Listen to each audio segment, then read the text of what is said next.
Good morning, everyone. We'll just give it a couple of minutes before we start, just to give everyone time to join.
Okay, good morning, everyone. So thank you very much for joining us on this webinar this morning. I'm going to talk through some data and AI changes within public sector. Just before we start, I will go through and introduce the team and just discuss how we're going to run the webinar. So I'll start with myself. So my name is Chris Uran. I've been with Telefónica Tech now for about 8 years, focusing solely on delivery of data and AI projects within the public sector. A large percentage of that has been within the central health bodies and NHS trusts, where I've worked with over 30 health clients on data and AI challenges. I'm joined by my colleague, George Marlowe. George is one of our senior client delivery leads. He's worked on a number of major deliveries in healthcare, most recently taking responsibility for delivery of the Thames Valley Regional Secure Data Environment. And I'm delighted to say that we're joined with one of our partners, Starlight Consulting. So we've worked with Starlight on a number of projects now, and I'm delighted that Ross Fullerton, founder of Starlight, has joined us today. Ross really brings that exec level experience from health, energy, defence and beyond to organisations as they adapt to increasingly fast-paced data and digital world. He led the digitisation of the world's busiest ambulance service, the implementation of one of the UK's most complex integrated care systems, and again, more recently, the delivery of one of the leading health data research assets in the UK. Last, but certainly not least, we've got Darren DaCosta. So Darren is Programme Director at Starlight. Darren brings over 25 years experience in driving organisational change and transformation, very specialist in complex, fast-paced programmes. Darren has worked with a lot of healthcare organisations around operational improvement, financial gains and cultural shifts. So just some housekeeping before we get into the main content. Everyone will receive the slides and recording of today, and we do welcome questions throughout. In order to ensure we manage the time appropriately, please do use the questions via the Q&A function, and we'll address as many of them as possible at the end of the webinar. Anything outstanding, we'll of course follow up on. And finally, we have kept everyone on mute just so we can manage any background noise. So for the agenda today, Ross will first discuss changes in the data landscape before George will talk about some strategies, how you can be more self-sufficient, and following that, Darren and I will talk briefly about what we're seeing in healthcare, particularly around AI, before moving into Q&A. Now with that, I'll hand over to Ross for the first section. Thank you, Chris. Good morning, everybody. Real pleasure to join this panel this morning. So I'm going to spend 5 minutes talking through some of the kind of context of what's happening in the health data landscape at the moment, some of the changes, because there's many things going on. help people understand the kind of frame of reference around all the changes, so they can think about what they might want to do. So Chris, if you could flip on a slide, please, and you'll be hearing me say that a few times. There's a few common use cases that it's worth just kind of grounding ourselves in as we start thinking about this. And they are use cases that you would expect we'd have cracked by now. It's 2025. We should be in a position where each of the things that are on screen are true, that all clinicians have got access to up-to-date, accurate information from across the patient record, wherever that data is found. You'd expect patients should be able to understand that that data is safely available to the right people and that they've got access to and can control that data, perhaps correct any errors. And you'd also expect that researchers would have rapid access to rich data that was multimodal. That means some of it might be text or structured data, some of it might be images or other types of information. And all of these things should be frictionless. They should happen really seamlessly and easily, and they would empower people to do their job or to look after their health in the best way possible. However, those of you who are listening to the webinar who have got experience across the sector will know that those things don't quite work in practice in that way today. There are many barriers and there are lots of things that make that quite complex. Yet the demand continues to rise every day for the use of data across healthcare. So there's lots of talk about artificial intelligence and machine learning, and Chris will talk more about that in a moment. There's a real focus on how we can improve the way that health system is delivered in the UK, and particularly make the NHS more efficient. And there's also challenges of curing diseases and using data to understand disease areas so that we can develop better medicines, diagnostics, treatment approaches. So all those things require data, yet it's still quite complex. And Chris, if you flip forward one more, there are a number of use cases that are typically described in healthcare that will ground the conversation in. So some of these might be familiar. It's often described as the 4 core use cases, but we've added a couple in over the last few years. So by direct care, we mean real-time care when you, your friends, your family are in front of a clinician, a healthcare professional, a social care worker, and they need real-time access to your data, which is actually held in thousands of disparate systems that have been bought locally by each organisation. That can be really important to give you the right care, but it can be quite challenging to ensure you've got visibility of the right information. Even when shared care records are implemented, they tend to have borders geographically, whether it's London, North Yorkshire, wherever it is, there are different groupings of data that are easier or harder to cross. Population health is about targeted support and interventions for those with specific needs locally. So perhaps identifying groups with a particular kind of diabetes that have got a particular profile of their health, so you can target them for an intervention. Operational management.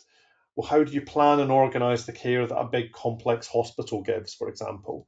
You may have tens of thousands of staff, many facilities that you're trying to coordinate, such as operating theatres or treatment rooms, and supplies that you need to be in place and clean and disinfected and available. So the operational management to get the best use out of the assets is another really core use of data. Talked about research already. So there are project and disease-specific assets in use across the country today. They're quite targeted and generally quite niche. Following the pandemic, Open Safely came to the fore as a great way of doing some types of research, which are ideal for when the researcher doesn't need to see the actual data. Their eyes off, they can just ask a question that is answered by the Open Safely team, who can look at things more closely. More recently, there's secure data environments being rolled out nationally, and there's also lots of national data sets. So again, quite a fragmented landscape with lots happening. Planning services, so this is where commissioners are working out what level of service they need to provide where. So where should a new service be opened or closed? Is it the right scale for the population? Or the population needs changing? For example, those that are in and around London will have seen the Elizabeth line open and lots of new developments spring up around the stations. That changes the nature of the healthcare provision locally. And finally, clinical audit. So where quality improvement processes are in place that look to improve care and outcomes with systematic review. Each of those requires particularly targeted intervention to use explicit criteria and data to improve how care is provided. across all of those lenses, if you flip on one more, Chris, what you're starting to see is the NHS has moved from following the national programme, which is well over a decade ago now. Um, the, the NHS moved from national standardisation to the complete opposite, which was described by Theo Blackwell, who is the Chief Digital Officer for London, as hyper-fragmented. Every single NHS organisation buys its own systems. The standards to which they are implemented is variable, and the data is therefore locked up in thousands of data silos. And even where it's meant to be shareable, that can be expensive, complex, and doesn't really align to need. So the good news is, if you can flip on again, Chris, there's a lot of work going on at a national level to try and bridge the gap, to try and find national solutions to how the data flows together, but retain an element of flexibility locally as to what's used, so it's not trying to implement a single system for everybody. You may have heard of some of these because they've been quite well publicised recently. The Federated Data Platform is ideal for data that isn't real-time and guaranteed to be immediately up to date. It might be 15 minutes, an hour old. It's great for things like operational data, planning purposes, thinking about how you coordinate the best use of theatres in a hospital or manage a cancer pathway. It's not designed for the multimodal data that I spoke about earlier, such as images, and hasn't been procured for things like research. So really useful tools, but it fits some of the jobs, particularly around direct care, population health management, and operational management. Next up, the single patient record. This is being developed at the moment. The procurement is underway. And as a result, there are many different perspectives on how it could or should be delivered. The outcome is clearer politically rather than from a technical perspective of what actually will be achieved.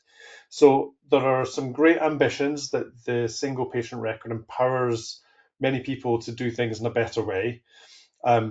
But I don't think anyone's got certainty as to what that means in practical terms yet. And then you've got the Secure Data Environments Programme, which is implementing 11 regional environments for curation of health data for research purposes. And the recent announcement by the Prime Minister of £600 million investment in the Health Data Research Service, which is co-hosted with the Wellcome Trust. That brings together a more clear national view of access to certain data sets, linking together the capability the SDEs offer and empowering that research model to happen in the future. Doesn't stop there though, Chris. If you flip on one more, you'll see that there's more things happening. So the NHS app has got increasing prominence under this government, and the 10-year plan for the NHS is due to be published soon. It looks like the NHS app is going to be focused on delivering lots of capability, an AI GP. How do you support patients to make their own decisions, remote clinics, medication management, etc. And that is going to be another big focus for everybody to bring data together to make work. It's happening in parallel with work within integrated care systems to do data platforms locally. And some systems are considering something called FDP+. How do they augment the capability of the federated data platform to plug the gaps in the things that it doesn't deliver as part of the nationally procured service? So there's quite a lot to take in there when you're starting to consider this landscape and all the things that are happening. And despite that, if you move on again, Chris, if we ask patients about this, the first question is, wait, my record isn't being shared already across the NHS? Patients expect us to be doing this as professionals working across this sector. They've got questions about transparency and trust and safety and how it's done. And there's some great work from Understanding Patient Data that sets out their views on the single patient record and the benefits that could provide, but also some of the considerations that should be undertaken there. And that patient voice is critical to thinking about these changes. And then final bit of context is, moving on one last time, Chris, for me, there's a new piece of legislation that has come out and been finally enacted as of the 20th of June. So this is the Data Use and Access Act 2025. Three key things in there that change the landscape in which everything I've just been describing is implemented. The first is the Information Commissioner Office, the ICO, is being replaced with the Information Commission. Small change in name, but in practice, there's a lot stronger powers in the bill for the Information Commission to act where data is not being managed appropriately. The second is about changes to data protection law. It gives much more power to the Secretary of State for Health and Social Care to change things like the data controllership to make decisions about how data is used and to really strengthen the ability to move at pace in changing the health data landscape. And finally, something called information standards, which are technical documents that are issued to things like clinical systems providers of standards they need to adhere to. They've existed for a long time, but they've not really been implemented particularly effectively. There's much stronger enforcement powers set out within this new bill for that, although I think the jury's out in terms of exactly what that would mean in implementation terms. So that gives a quick overview, Chris, of key use cases, the challenge of the current environment, a lot of the national investments and change, and some of the kind of policy and legislative change that fit around it. And I think the key question I think is really interesting that we'll move on to then is, well, if you're working locally, what can you do to manage health data in the best way possible, given those complexities in that environment? So thanks, Chris, and back to you.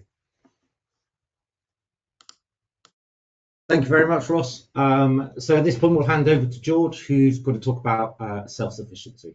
George.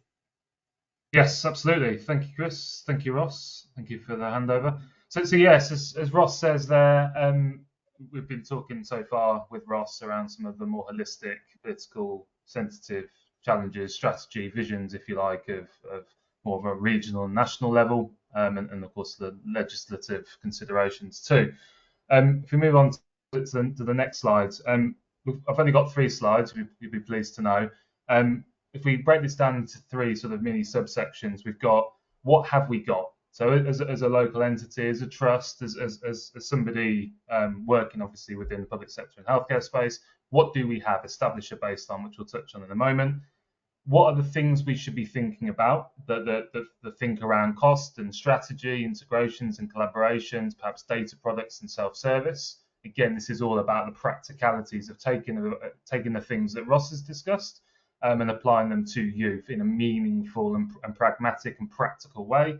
And then the third slide is more focused on funding, driving change. What can we actually do? How can we actually start in enabling some of these considerations?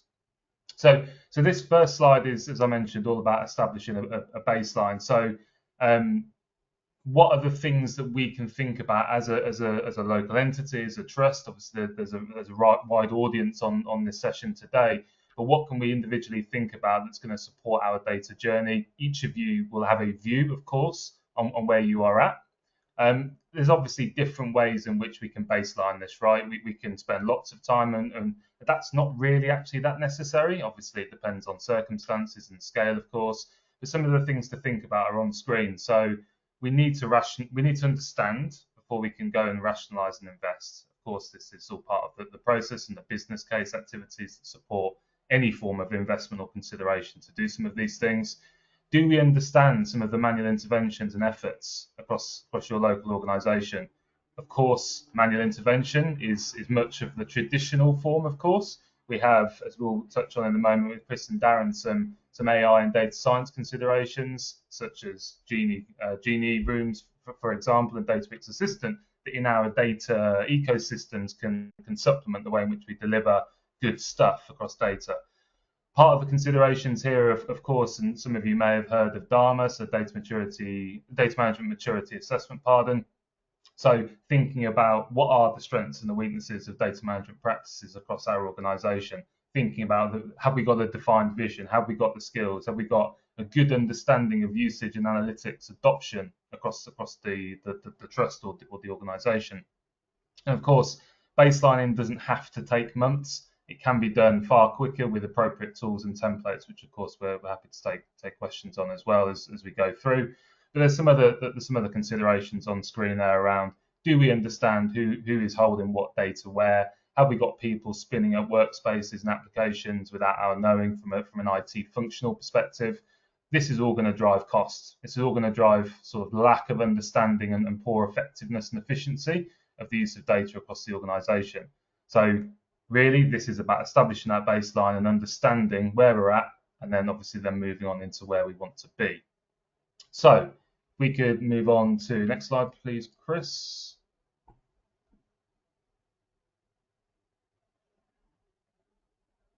Excellent. Okay, so 4 quadrants, or 4 sections, if you like. These are probably going to be cliche, perhaps, or already aware from each of you in the audience. 4 sections being cost, data strategy, data integration, collaboration, and data products and self-service.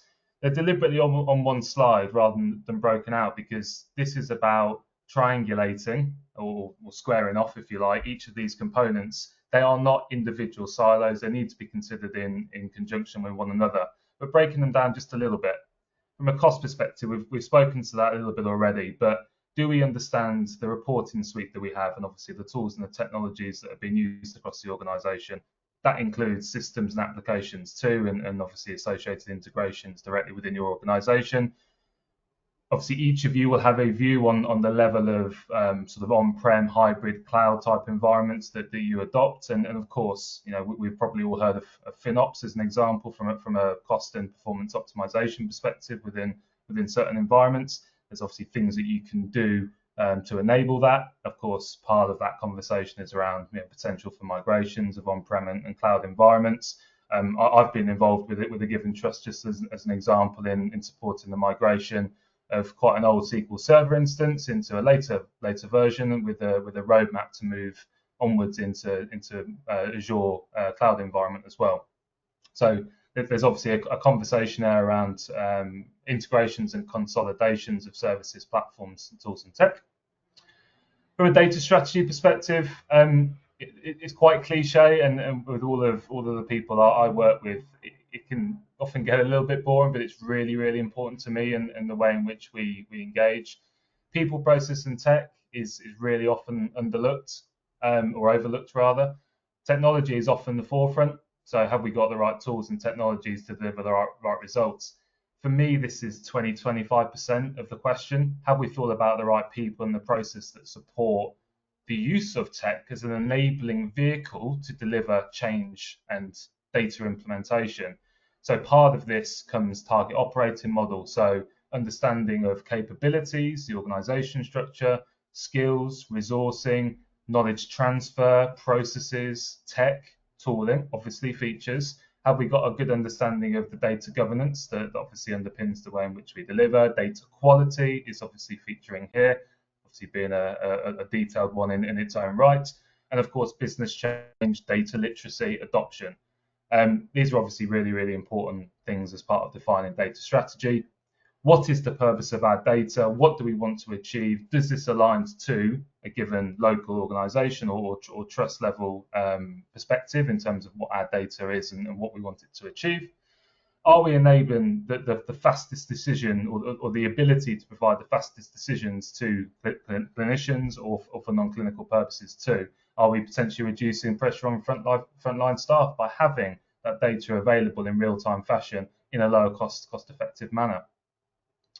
We can think about aligning some of our data strategy to perhaps population health needs or discharge optimization or patient flow. Again, it's about taking the practicalities and the operational nature of delivering data and data solutions up a level so that it really means something.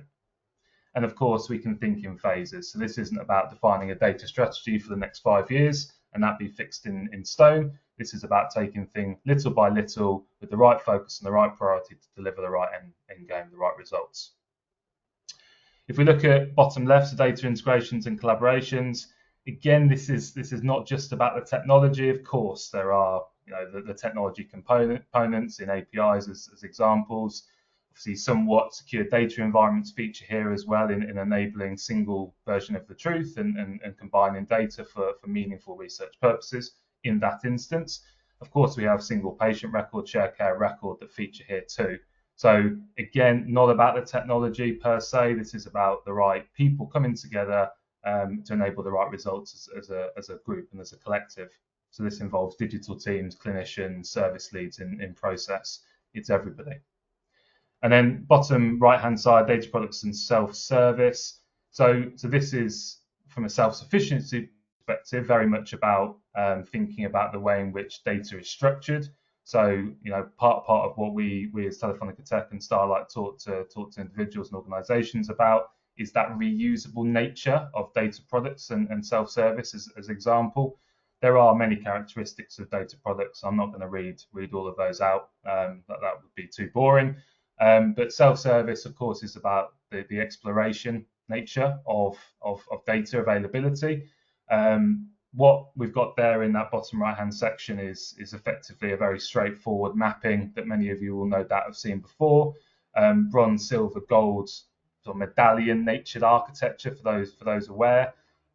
Not quite in the literal sense of the technology architecture and of that medallion architecture, but more about the structured nature or the maturity of a given data set and a given data product as it matures from its rawest form into something that really means something, i.e. user-facing data. So what this is providing is a graphical representation of really how a data product works, and how individuals, based on your type of role, can interact with given data and given data sets at the appropriate maturity and structured nature of that given data. It also provides a level of sort of role and responsibility associated with each of these, so that there is that lineage of responsibility with an overarching data product owner, if you like. Of course, governance is key with all of these things, but it's really, really important to enable it as not a blocker, but as a key enabler, providing the guardrails and the structure without completely locking everything down and not enabling these positive things to happen. So again, each of you are going to have a view on where you're at, perhaps in this sort of maturity journey or maturity consideration around data. But here are some thoughts for consideration. Chris, if we can move on to the next slide, please. So talked a little bit around the baseline, talked a little bit around what are the sort of questions and the considerations and some of the potential activities that you can think about. This final slide is thinking about sort of funding angle and really exercising some of the change that you may or may not want to pursue. Obviously, there's a few bullets on the screen there. I think the overarching sort of consideration here is that don't ask for money to do the same thing slightly better. This is about asking for money to stop doing wasteful things and to be modern, to modernise. So that there are definitely some thoughts around or considerations to discuss with your ICS or regional digital transformation team. They often have visibility of available funds, or perhaps for joint bidding opportunities too. Obviously, some opportunities in collaboration, of course, as we saw on the previous slide. Additional to that directly, there is obviously a possibility for engaging with a given tech partner, such as obviously Telefónica Tech, in that we can support in unlocking some sort of Microsoft or AWS or Databricks funding, whatever the way the sort of technology stack may appear to be. They have investment programs, do these hyperscalers and technology bodies, and they are very, very up for willing and supporting NHS trusts, as an example, in migration to clouds, deploying power platforms, consolidating analytics, tooling as well. So there's definitely some cost-effective opportunities to accelerate some of your objectives. And of course, this is about often, and in this case, unlocking and preparing business cases that support cost savings, of course, and cost efficiency. And again, truly understanding the value, the ROI, if appropriate, and the ability to improve patient outcomes and clinical performance is far more likely to be funded than doing technology things. It's far too common. This is all about establishing clear lineage to something that really, really means something and is going to provide cost effectiveness to the organisation. So hopefully that is of use and of consideration. A few things for thought. Happy to take obviously questions on that as we go through. Please do drop anything into the chat. But that is at the moment for me. Chris, I will hand back to you. Yeah, thank you very much, George. Darren and I are now going to talk briefly around AI and some of the use cases we're seeing and implementing within healthcare landscape at the moment. AI is huge topic. We've done a number of webinars. We've made a number of white papers and blog posts around AI, its usage, and particularly in healthcare as well. So we're only really going to scratch the surface in the next 10 minutes or so. But I think probably I'm going to start to talk about the little bit of an elephant in the room, which is AI fatigue. So I've been in IT professionally now for over 25 years. And personally, I've never seen anything marketed so quickly as AI. Everything is now AI. Everything is now powered by AI. Bought a new toothbrush the other day. It's AI powered. It detects when your teeth are clean. The reality is it doesn't do any of this. It indicates that after a set period of time, whether it's in your mouth or not. It's not AI. It's just a timer. So what's really important, I think, when people are talking about AI, particularly around AI in products or items that appear to show AI, is it actually AI or is it more traditional IT? And again, obviously, there are many, many different types of AI. There's the more traditional AI, there's Gen AI, there's agentic AI. But what we're going to talk about today is try and categorize that more into some of the use cases.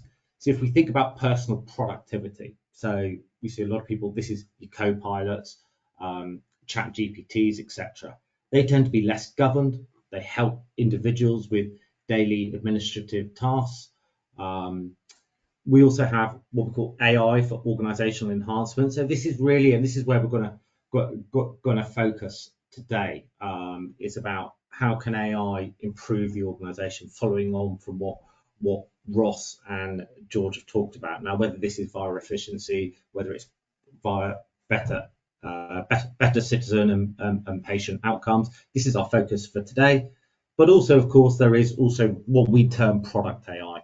So this is AI that's built into products such as Dynamics 365, so it might help with marketing, and all of these we do consider AI. None of these are a toothbrush, but for us, where a lot of that enhancement can be gained is around that very specific organizational enhancements. So there is an approach with this, and George talked about the approach and the maturity of how you run data projects, and certainly once you come through that data project, AI really becomes kind of the next thing that we're now seeing adopted. And what we've got here is a very, very high level initial template that us and Starlight utilize when we're engaging with clients. And again, this really starts with that understanding of where AI can help and what is the value of it. Again, everything like every investment into AI projects should be tied back to value. It's not a question of doing AI because it's cool or because we want to do with the latest tech. So where can it help? What's the value?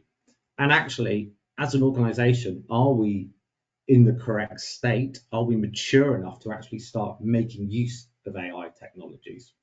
So we run a lot of envisioning workshops, and this can really help with this, as it often takes that initial list of AI asks, because once you go out to the business and say, we're looking at implementing AI, the list of asks can be vast, and understanding what is the art of the possible, balancing complexity, cost with value can be quite difficult. Moving on through activation, this has many different facets. So technical readiness, again, we talk about technology, so your environments, do you have the right access to the data? Is your data of a high quality? But again, aligning with George, technology is only one element of it. People again come into this. So how do we educate people? Are people already educated? Do people have the time to dedicate to this type of project? And also process. Like everything, AI requires governance. It requires maintenance. It will continuously evolve.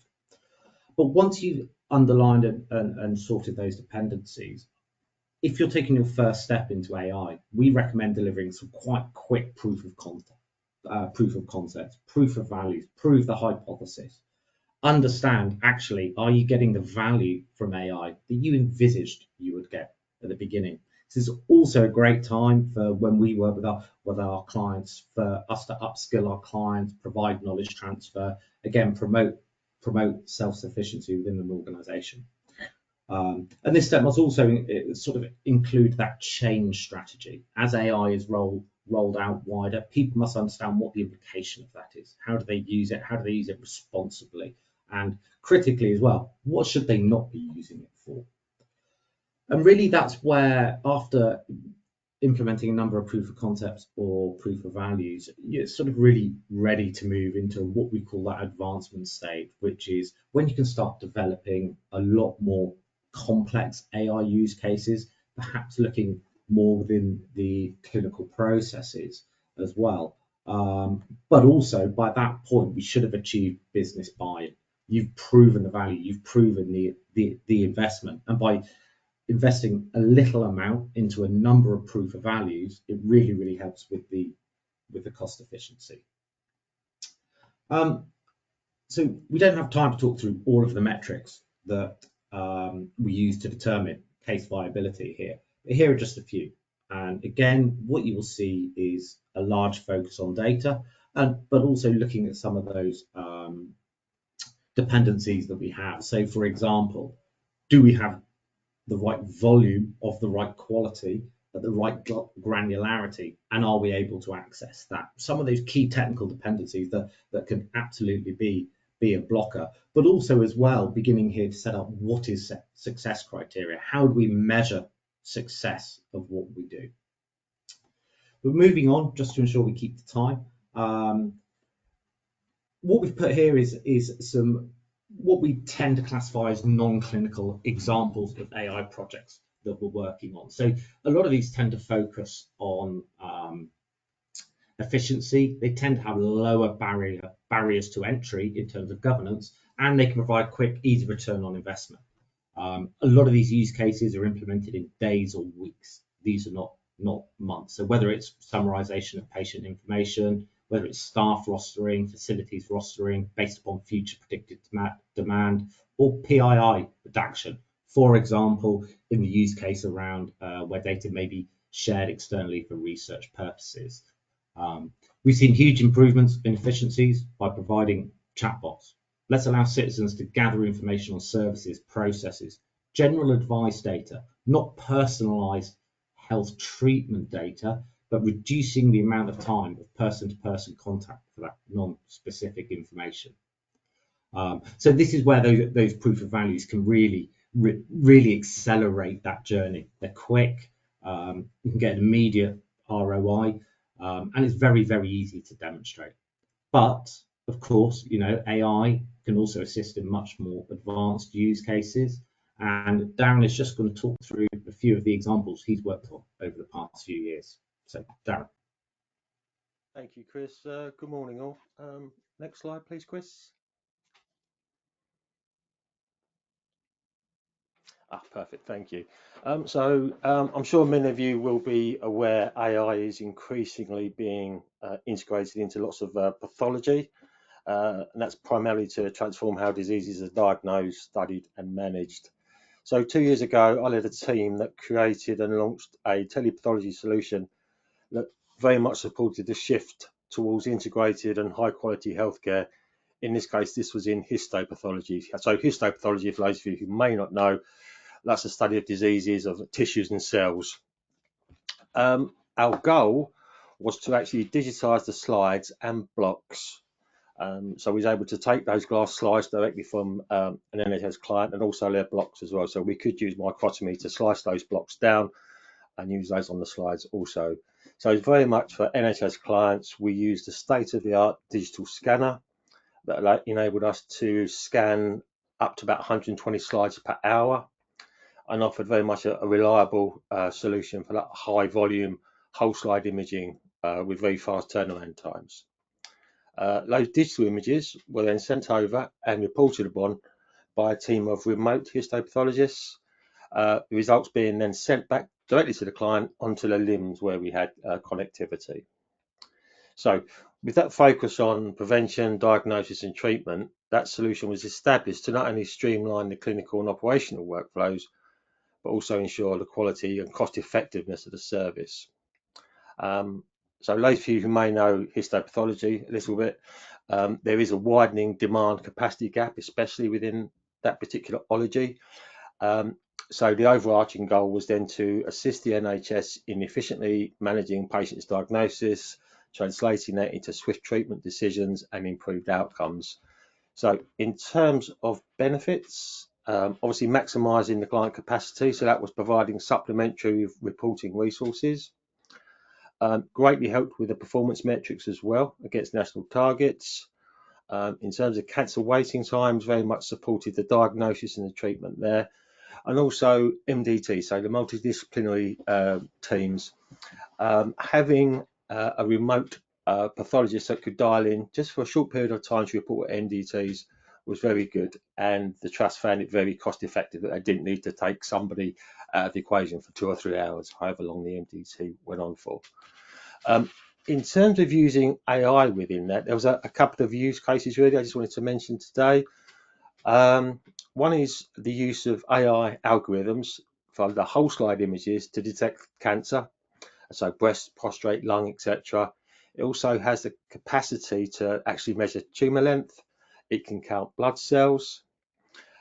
So obviously in that respect, you have a much faster analysis, you've got improved accuracy, and you've also got an improved time to treatment as well for the patients. The second example or case study really was around the AI, the ability to grade prostate cancer using pattern recognition, so it's trained.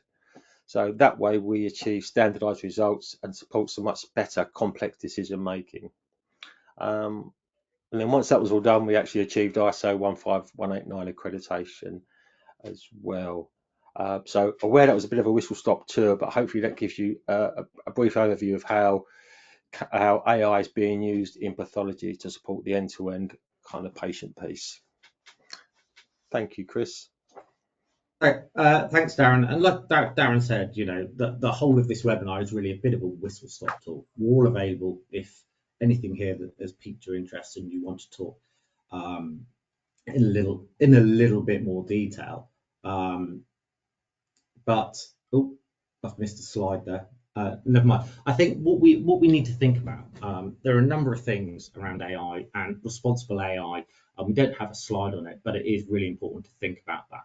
So think about the fairness, removing bias from data. Think about safety. Think about privacy and security. Are the right levels of encryption replaced? And actually, are you protecting the data that any AI may have access to? Transparency is a particular one that we will talk about, particularly in healthcare. It's critical that we understand the reason for any decision that AI is made. So a lot of the time, avoiding what we call black box AI, where inputs are given and outputs are received, but no one is able to understand why that conclusion was drawn. That's particularly important where you may see 80–90% of decisions can quite reliably be interpreted, but there's always exception cases, and that's where a monitoring framework governance is really important. And I would also suggest you really must think about people accountability. Again, you know, human ownership should be assigned. Models have to have an appropriate proxy. They mustn't be left untouched. But also as well, those individuals can be empowered to make sure that people are making the best use of it and guide the teams. But really just sort of finalizing here really now on some of the three key elements that we look at. So data, we've talked about data all the way through this around data availability, data quality, and really AI projects are still a data project. They still rely on data, they still utilize data, and the quality of that data is absolutely essential. So before going and embarking and necessarily jumping straight into AI, think about the data that you will be using to train that model. It can only work on what you provide it. Promoting those AI skills internally is important, and this doesn't necessarily need to be very deep technical large language model skills, but even basic prompt engineering will have a massive difference on how users are able to get the value from the AI. And we come back to that defining an approach. It should always align to strategic objectives, but also particularly within healthcare, we've got to think about the regulatory aspect. For example, you may have to complete clinical risk assessment forms dependent on the model. You may need hazard logs, create safety cases, and, like we said throughout, a monitoring framework. It's also worth noting that AI in the NHS can actually be considered a medical device, so it may require registration with MHRA and a conformity certificate. And the point being, whilst this doesn't mean you can do it, you've got to be aware of the implications before you embark on an AI project. And we wouldn't necessarily recommend that AI that will be registered as a medical device would make a good candidate for a proof of value project. So that really concludes the majority of our presentation. But again, just to come back to that quote, we really like this quote, is that yes, it is about data, it is about data quality. So if you've got poor data and you feed that, whether that's into a data platform, into AI, into reports, you'll be very confident about the decisions that you're making. But that confidence is really based around mistakes from poor quality data. So bear that in mind all the way through. So with that, we will now go on to the Q&A section. So I'll just open that up. We've had a few come in. I'll try and dish them out appropriately. So we'll start here. We've talked about in this, obviously, national funding, national data program. So the questions come in: why should local organisations invest in data, given actually all of the national investment that we hear about all of the time? I'm going to give that, Darren, would you mind picking that one up, perhaps? Pardon me. I think that's probably better placed for Ross to do that from a national perspective. Yeah, happy to pick that up. Thanks, Darren. So, I mean, I think as we've seen throughout, the appetite to do things with data is can just continues at an incredible pace, and the national investments are incredibly welcome. But it's also unlikely that they'll meet all of the needs of local organisations and local stakeholders, and the pace at which they will be deployed is inevitably going to take several years. There's a huge amount of momentum behind the federated data platform, with absolute commitment from the top of NHS England and across NHS trusts and integrated care boards. Yet in reality, most trusts are implementing at the moment 1 or 2 use cases, when they've probably got hundreds, if not thousands, of use cases. So in that context, you still need to invest locally to continue to operate and provide the services that you need to, which you cannot rely on others to do. So identifying those gaps, prioritising, using some of the tools that George spoke about in terms of assessing your baseline and the opportunities are going to be critical, because where you can leverage national assets, amazing, go and do so. Where that's less achievable, you need to find ways of securing that resourcing and continuing to do things locally. So really interesting space. Thanks, Chris. Thank you very much, Ross. Another one here is around key learnings from the practicality of actually doing these projects. I believe this means. George, can I ask you maybe to talk about some of your experiences and learnings you've taken away from projects?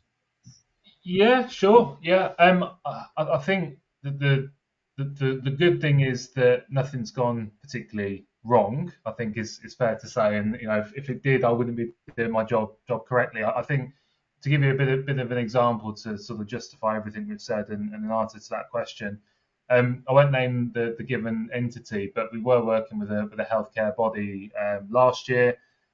Just to provide a little bit of quantified context, they had over 750 dashboards on register that wasn't particularly clear whether it was on register or not, but beyond those 750, they knew people were spinning up extracts and spreadsheets and throwing things between different parts of the organisation, sharing that data, so that naturally incurs duplicates too, because you've got very, very similar instances of the same data or crudely the same data. Not to mention they were running Tableau and Power BI within their tenant. which again bleeds on the sort of people, process and tech consideration as well. And the first question I always ask, and did so in this instance as well when we first engaged sort of towards the start of last year, was show me your data strategy. And they genuinely could not. So putting aside the sort of real technology specifics and architecture and tooling choices, when you sort of pull the layers of the onion back, so to speak, you really do start to understand whether those foundations are robust. I mean, some of those numbers and words no doubt will shock some of you perhaps, but this doesn't have to be as complicated as it's made out to be. Yes, things can be complicated and organizations are 100% complicated, absolutely not taking that for granted, but the principles do not have to be complicated, they do not have to be lengthy. You only need a few robust, small foundations in place and principles in place to establish a plan, to establish a roadmap, to establish a genuine strategy that is executable.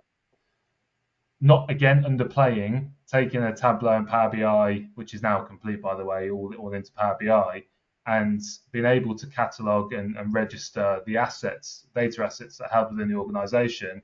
That takes some time when we're talking about potentially 1,000 assets, right, within a single entity. But establishing those foundations to have a plan that will deliver true value for the organization, that doesn't take as much as I think people realize. So in essence, I think it's the reinforcement that having a robust data strategy, having understanding of the sort of key tools and technologies that are best used, and then thinking about the rationalization of single consolidated platforms and solutions, that effectively forms the baseline. Okay, thank you very much, George. Probably got time for a couple more. Looking through here. So we have a complex legacy estate and no resources. How and where do we start?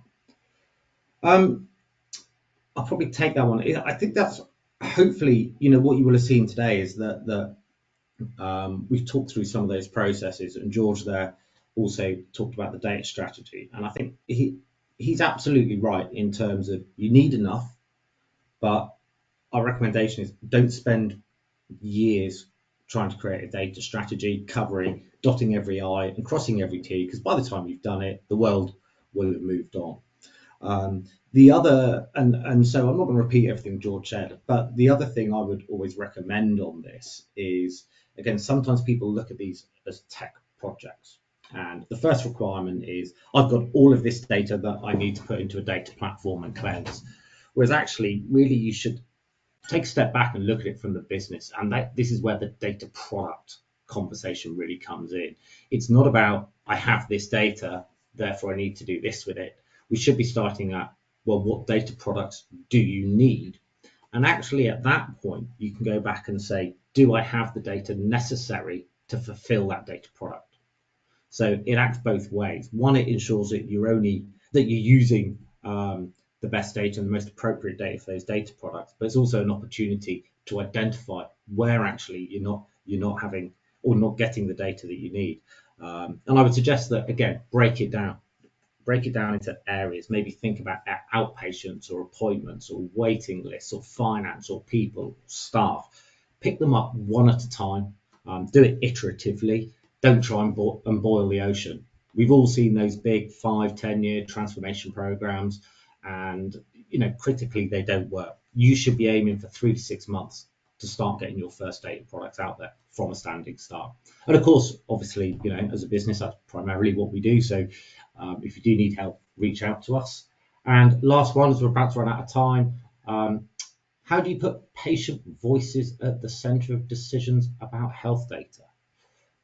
Oh, an interesting one. I'd probably say Ross or Darren. Would you like to pick that one up? Yeah, thanks, Chris. I think it's really important. And first and foremost, patients and public participation has to be a genuine active part of the work. Not an afterthought, not a sharing decisions after the fact, but genuine public engagement with a range of techniques you can use. You can do large-scale public deliberation. That's been done through things like the One London programme. which I was involved in several years ago, where they were developing the first pan-London shared care record, and I've iterated in that since, and then been really privileged to support the Thames Valley and Surrey secure data environment team over the last year or so, who have done a huge amount of work to genuinely engage with members of the public to get a sense on how do you communicate certain things, what's the attitude on what's considered value around data, help steer decisions around appropriate use of data that have then shaped the governance on that program, some of the design choices and the implementation. And there are both dedicated public engagement and co-production sessions where the team and the public are together tackling some of these genuinely gnarly challenges that have lots of different perspectives to them. And every one of those sessions, the team comes away with a huge amount of learning, and the public partners who support that process go away that little bit more informed around some of the work and some of the complexities that are involved. So don't be afraid of it. Bring people in. There are lots of people who are willing to invest their time and energy to help you deliver your project and make your changes in the right way possible. And again, talk to us if you want some advice on how to do that if you're not sure where to start. Thank you very much, Ross. There are a few more questions there I can see in the question thread. We are about out of time now, so we will reach out to everyone individually on those. But really, just to summarise in terms of next steps. So, as I said earlier, we have published a number of papers, both Telefónica Tech, Starlight, and Working Together. So please do go and look at those. You'll get the links in the presentation once this is sent out. And there's also some more assets there, particularly around things like AI. Some of the examples of the projects we've talked about, some of the SDE programs we've done, both up at Lancs, South Cumbria, and around Thames Valley Regional SDE. But with that, of course, I would say if there is anything that's piqued your interest or you do want any further information, my contact details are there on the screen. Please feel free to reach out to me either directly or obviously you can find me on LinkedIn.